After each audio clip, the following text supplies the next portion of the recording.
Hello friends, welcome to defence matrix. तो ये चीज़ अब साफ हो चुकी है कि AMCA के लिए जो 120 किलो न्यूटन क्लास का जेट इंजन बनना है, ये अब फ्रांस की साफरान के साथ बनाया जाएगा, जो कि काफ़ी अच्छी न्यूज़ है। इसके बारे में कल हमने बात करी। हमने ये भी डिस्कस किया था कि साफरान के साथ हम इस डायरेक्शन में आगे बढ़ रहे हैं, तो ये इंडिकेट करता है कि जो कोऑपरेशन है इंडिया और फ्रांस के बीच में, ये खाली यहीं तक सीमित नहीं रहेगा बल्कि और आगे बढ़ेगा। जहाँ पर हमने इंडिकेट किया था कि रफाल के यहाँ पर नंबर्स बढ़ाए जा सकते हैं और इस बार लोकल प्रोडक्शन भी प्लान किया जाएगा। साथ में रफाल को लेकर एक इकोसिस्टम भी इंडिया में डेवलप होगा, जिसके अंतर्गत जो M88 इंजन पहले से रफाल में लग रहे हैं उनका भी प्रोडक्शन इंडिया में हो सकता है, क्योंकि MRO जो है इसको लाने का प्लान तो पहले से ही एग्जिस्ट करता था। और क्योंकि एक ज्यादा पावरफुल इंजन को हम बनाने वाले हैं, तो M88 का लोकल प्रोडक्शन पूरी तरीके से सेंस बनाता है, क्योंकि एक ज्यादा एडवांस इंजन का इकोसिस्टम हमारे पास होगा तो हम M88 के भी पार्ट्स को बना पाएंगे। तो ये एक लार्जर कोलैबोरेशन की तरफ इशारा करता है, जो कि अगर सही तरीके से पैन आउट होता है तो बहुत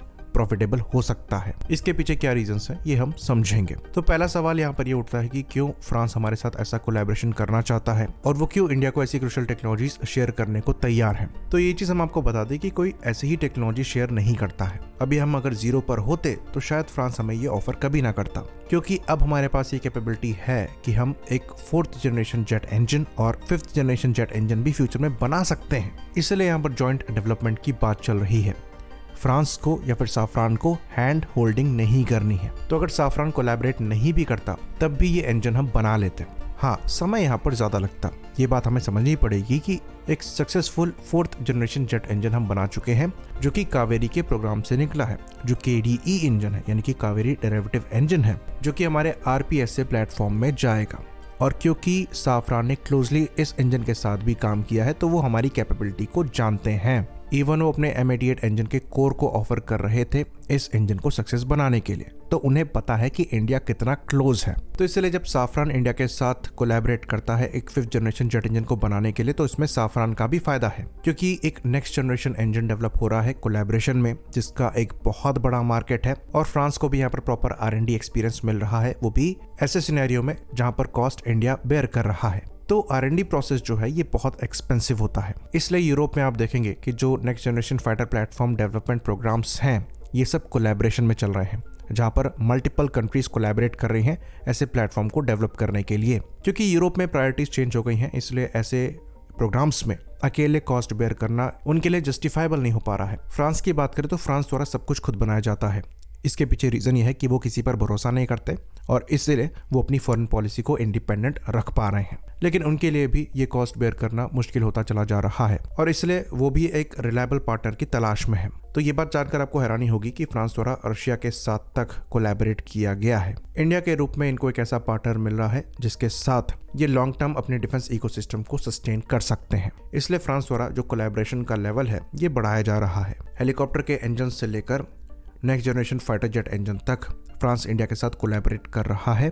इवन खुद के रफाल को लेकर भी वो अच्छी खासी फ्रीडम इंडिया को ऑफर कर रहे हैं, क्योंकि उन्हें एक बहुत बड़ा मार्केट मिल रहा है। तो फ्रांस पहले ही रफाल की सेल्स से काफी हद तक सेटिस्फाइड है और अब इस एयरक्राफ्ट को 2 दशक से ज्यादा का समय भी हो गया है। और अब उनको ये चीज नजर भी आ रही है कि इंडिया जैसा जो बड़ा मार्केट है ये फ्यूचर में उनके लिए अवेलेबल नहीं होगा, क्योंकि इंडिया अब एक सेल्फ रिलायंस के पाथ पर चल रहा है, जिसके अंतर्गत फ्यूचर में जितने भी प्लेटफॉर्म हमारे द्वारा लिए जाएंगे ये इंडिजिनस होंगे।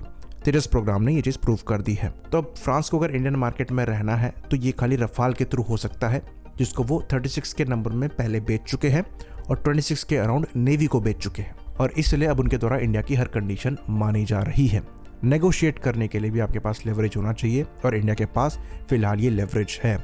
हम कई क्रूशल टेक्नोलॉजीज को इंडिया में डेवलप कर रहे हैं। फ्रांस अगर रफाल के साथ हमारी क्रूशल टेक्नोलॉजीज को इंटीग्रेट करने के लिए अग्री नहीं करता है, तो हमें उनके प्लेटफॉर्म के साथ आगे बढ़ने की रिक्वायरमेंट भी नहीं है, क्योंकि हमारे पास फ्यूचर में तेजस मार्क 2 जैसे प्लेटफॉर्म होंगे जो कि सिमिलर कैपेबिलिटी प्रोवाइड करा रहे होंगे। तो फ्रांस को ये चीज समझ में आ गई है कि आने वाले 10 साल में इंडियन मार्केट उनके लिए खत्म है। तो अगर वो खाली अपने डिफेंस इक्विपमेंट बेचने के लिए इंडिया के पास आएंगे तो इंडिया खरीदने नहीं वाला है, क्योंकि हमारे पास खुद कैपेबिलिटी होगी और हम खुद ये सिस्टम्स बना रहे होंगे। तो अगर अब इंडियन मार्केट में रहना है तो ये कोलैबोरेशन के थ्रू हो सकता है, जहाँ पर आप लोकली कोलैबोरेट करते हुए इस मार्केट के कुछ शेयर को अपने पास रखें और आपके लिए थोड़ा कैश बनाता रहे। तो फ्रांस द्वारा कोई एहसान नहीं किया जा रहा है अगर वो कोलैबोरेशन को ऑफर कर रहे हैं या फिर रफाल में अलाउ कर रहे हैं कि हमारे एवियोनिक्स और वेपन्स लगे। ये उनके लिए ही बेहतर है। हम यहाँ पर एक्स्ट्रा पे कर रहे हैं क्योंकि हम समय की बचत करना चाहते हैं। वरना फ्यूचर में हमारे पास ये कैपेबिलिटी होगी। ये चीज फ्रांस भी समझता है, क्योंकि अल्टीमेटली चाइनीज मार्केट में यही हुआ है। तो क्योंकि अब चाइना के पास खुद की कैपेबिलिटी है, तो वो अपने बड़े मार्केट के रिक्वायरमेंट को खुद ही एड्रेस कर पा रहे हैं, और ये फॉरेन कंपनी सब उनके लिए इतनी रेलेवेंट नहीं रह गई हैं। ये चीज सेम इंडिया के साथ भी फ्यूचर में होने वाली है।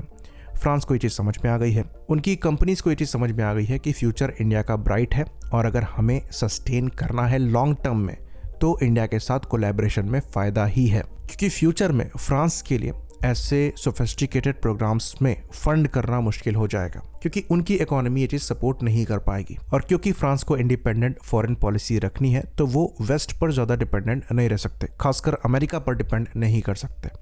इंडिया उनके लिए एक ज्यादा ट्रस्टेबल पार्टनर है, और दशकों के डिप्लोमेटिक रिलेशन ये चीज प्रूव करते हैं। तो ये चीज हमें समझनी पड़ेगी कि फ्रांस किसी भी तरीके के एहसान को नहीं कर रहा है। ये एक ट्रांजैक्शनल रिलेशन है, जिसके अंतर्गत फ्रांस क्रिटिकल टेक्नोलॉजी शेयर कर रहा है हमारे साथ, क्योंकि उन्हें पता है कि आज नहीं तो कल इंडिया के पास ये टेक्नोलॉजी आनी ही है। इंडिया यहाँ पर समय बचाने के लिए कोलैबोरेट कर रहा है, वरना फ्यूचर में ये हम खुद से डेवलप कर ही लेंगे। रफाल की जहाँ तक बात रही, तो रफाल के साथ भी हमने केस बताया।